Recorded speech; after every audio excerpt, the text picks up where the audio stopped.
Facebook family, Radhe Radhe. आप सब कैसे हैं? उम्मीद है कि आप सब बहुत अच्छे होंगे। तो आज मैं फिर आपके साथ ब्लाउज कलेक्शन शेयर करने वाली हूँ।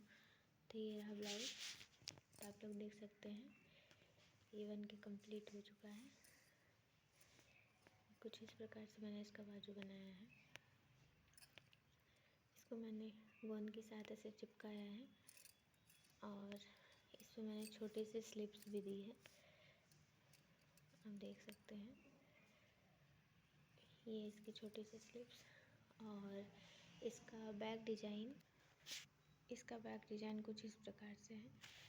तो ये लेस का छोटा वो बचा हुआ हिस्सा था, इससे मैंने डेकोरेट किया है। तो आप लोग बताइएगा कि ये आप लोगों को कैसा लग रहा है और इसकी बाजू कैसी लग रही है, आप लोग ज़रूर कमेंट कीजिएगा। और आप लोग कहाँ से ये वीडियो देख रहे हैं, आप लोग ज़रूर बताइएगा।